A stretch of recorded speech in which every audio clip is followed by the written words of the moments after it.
இறை இயேசுவில் எனக் அன்பார்ந்தவர்களே, நம் ஜீவனுள்ள தேவனின் உயிருள்ள வார்த்தைகளை தினமும் கேட்பதன் மூலம் உங்களுக்கு நன்மையும் ஆசையும் உண்டாவதாக.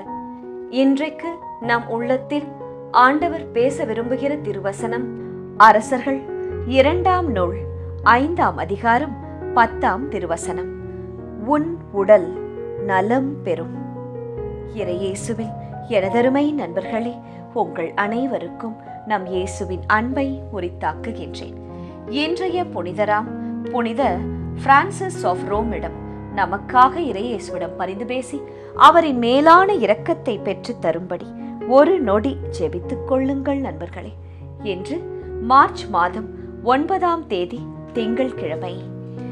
இன்றைய நாளில் தங்கள் பிறந்த நாள் மற்றும் திருமண நாளை கொண்டாடும் அனைவரையும் இறை இயேசுவின் அன்பும் ஆசிர்வாதங்களும் நிறைவாய் சேரட்டும். தங்களுக்கு பிரியமானவர்களை இழந்து தவிக்கும் நண்பர்களையும் இறை இயேசுவின் வியாகுல அன்னையின் ஆறுதல் போர்வையாய் மூட வேண்டுமாய் ஜெபிக்கின்றேன். நண்பர்களே, எப்படி இருக்கின்றீர்கள்? நன்றாக இருக்கின்றீர்களா? உடல் நலம் எப்படி இருக்கின்றது? நம் ரோசரி பிரேயர்ஸ் குடும்பத்தாருக்காக தவறாமல் அன்றாடம் ஜெபிக்கின்றேன். பரமனோடு 10 நிமிடம் என்னும் இந்த காணொளியை தினமும் காணுங்கள், ஆசிர்வதிக்கப்படுவீர்கள். இயேசு உங்களோடு பேசுவதை உங்களால் உணர முடியும்.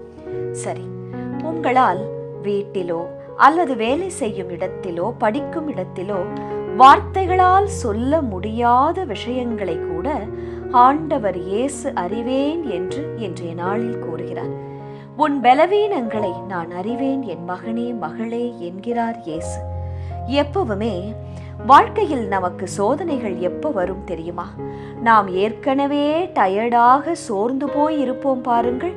அப்போதுதான் அடுத்த அடி அல்லது அடுத்த சோதனையும் வரும். என்னால் முடியல ஆண்டவரே என்ற நிலைக்கு நீங்கள் வருவதற்கு முன்னர் இயேசு அதை அறிவாராம். கைகால் வலி, ஃபீவர் என்றால் கூட நாம் சொன்னால்தான் கணவருக்கோ மனைவிக்கோ பிள்ளைகளுக்கோ பெற்றோருக்கோ தெரியும், நம்மை ஹாஸ்பிட்டலுக்கு அழைத்து செல்வார்கள்.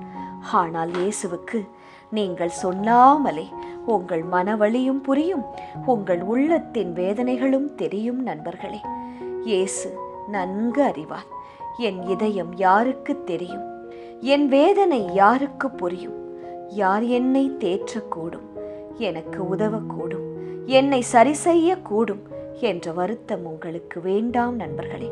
சிறகு ஒடிந்த பறவையாய் பறக்க முடியாமல் இன்று நான் இருக்கிறேனே சகோதரி என்று நீங்கள் நினைத்தாலும், வீசும் புயலில் தப்ப முடியாத படகாக என் வாழ்க்கை தத்தளித்தால் நீங்கள் மயங்கி விழமாட்டீர்கள். மங்கி எரியும் உங்கள் விளக்கை பெருங்காற்று அணைத்து விடாமல் இயேசு ஓடி வருவார் கலங்கரை தீபமாய். ஓடி வந்து உங்களை காப்பார் நண்பர்களே. மகிழ்ச்சியோடு வாரத்தின் முதல் வேலை நாளை துவங்குங்கள். இயேசு துணையிருப்பார். சரி, இன்றைய முதல் வாசகம் என்ன கூறுகிறது? ஆழமான ஆன்மீக உண்மைகளை வெளிப்படுத்துகின்றன. புகழும் வலிமையும் இருந்தாலும் உடைந்த வாழ்க்கை யாருக்கு தெரியுமா? சிரியாவின் தளபதி நாமானுக்கு. நாமான் வெளியே பெரிய பதவி கொண்டவன், மதிப்பு மிக்கவன், வெற்றிகள் பல கண்டவன். ஆனால் உள்ளே பார்த்தால் அவனுக்கு தொழுநோய் இருந்தது. உலக பார்வையில் அவன் வெற்றியாளர், ஆனால் உள்ளார்ந்த பார்வையில் உடைந்த மனிதன், நோயால் வாடுபவன். வாழ்க்கையில் பலருக்கு இந்த நிலை உண்டு. வெளியில் வெற்றி, உள்ளே வலி. இஸ்ரவேலில் இருந்து கடத்தப்பட்ட ஒரு சிறுமி, ஒரு அடிமை சிறுமி. ஆனால் அவள் சொன்ன வாக்கியம், சமாரியாவில் இருக்கும் இறைவாக்கினர் அவரை குணமாக்குவார் என்ற ஒரு சிறுமியின் நம்பிக்கை ஒரு பேரரசின் தளபதியின் தொழுநோயை குணமாக்கியது. கடவுள் முன் அவனை கொண்டு வந்தது. நாமான் நலமடைந்தார். யோர்தானில் 7 முறை மூழ்கி எழுந்தார் நாமான். தொழுநோய் குணமானது. ஆம், சிலுவையில் இயேசு நம் அசுத்தத்தை எல்லாம் எடுத்து போட்டுவிட்டார். அவருடைய இரத்தம் மனிதனை சுத்தமாக்கியது. முதலில் நாமான் கீழ்ப்படிய மறுத்தார். யோர்தானில் 7 முறை நான் ஏன் மூழ்கி எழும்ப வேண்டும் என்று மறுத்தார். நான் பெரிய தளபதி என்று நினைத்து கொண்டார். ஆனால் இறுதியில் நம்பிக்கை கொண்டு அந்த சிறுமி சொன்னதற்கேற்ப 7 முறை யோர்தானில் மூழ்கி எழுந்தார். தொழுநோய் முற்றிலும் குணமானது. ஏதோ ஒரு பெரிய இறைவாக்கினர் வந்து என்னை தன் கையசைத்து குணமாக்குவார் என்று நினைத்து கொண்டிருந்தான் நாமான். ஆனால் அவனுக்கு இறைவனின் வாக்கு ஒரு சிறுமியின் மூலம் வந்தது. அதை கேட்டு நம்பி அதே போல மூழ்கி எழுந்தான், குணமடைந்தான். ஆம் நண்பர்களே, சில நேரங்களில் அதிசயம் எளிய கீழ்ப்படிதலில்தான் உள்ளது. நாம் கீழ்ப்படிந்தால் அதிசயம் நடக்கும். இன்று இயேசு உன்னிடம் சொல்லுவதும் ஒரு எளிய விஷயமாக இருக்கலாம். அதை நீ கீழ்ப்படிந்து செய்யும் போது, ஜெபிக்கும் போது, சிலுவை பாதை ஜெபமாலை செய்து ஒப்புக் கொடுக்கும் போது உன் வாழ்க்கையும் நாமானின் நோய் நீங்கியது போல புதிதாக மாறும். சரி, இன்றைய நற்செய்தி என்ன கூறுகிறது? இயேசுவின் வார்த்தைகளை கேட்டதும் மக்கள் மகிழவில்லையாம், கோபப்பட்டார்கள். அவரை வெளியே துரத்தினர், மலை உச்சியிலிருந்து தள்ள முயன்றனர். ஏனெனில் உண்மை அவர்களுடைய அகந்தையை தாக்கியது. ஆனால் இயேசு என்ன செய்தார்? அமைதியாக அவர்கள் நடுவே நடந்து சென்று அங்கிருந்து வெளியே போய்விட்டார். இந்த வாசகம் நமக்கு ஒரு கேள்வி கேட்கின்றது. இன்று இயேசு பேசும்போது நீ கேட்கின்றாயா என்ற கேள்வி அது. அல்லது உன் அகந்தையால் நீ அதை மறுக்கின்றாயா? சில நேரங்களில் இயேசு உங்களுக்கு பழக்கமான மனிதரின் வாயிலாக கூட பேசுவார்.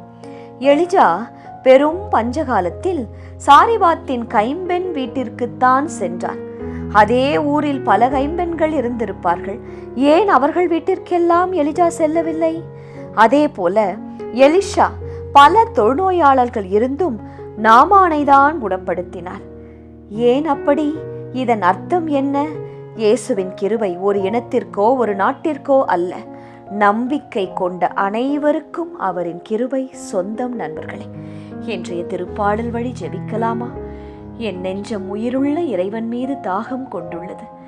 கலைமான் நீரோடைக்காக ஏங்கி தவிப்பது போல நானும் ஒவ்வொரு நாளும் என் இயேசுவை, தாய் மரியை, அவர் எனக்காக சிலுவையில் பட்ட பாடுகளை எண்ணி ஏங்கி தவிக்கிறேன். கடவுளே, என் நெஞ்சம் உமக்காக தத்தளிக்கின்றது. என் நெஞ்சம் கடவுள் மீது, உயிருள்ள இறைவன் மீது தாகம் கொண்டுள்ளது.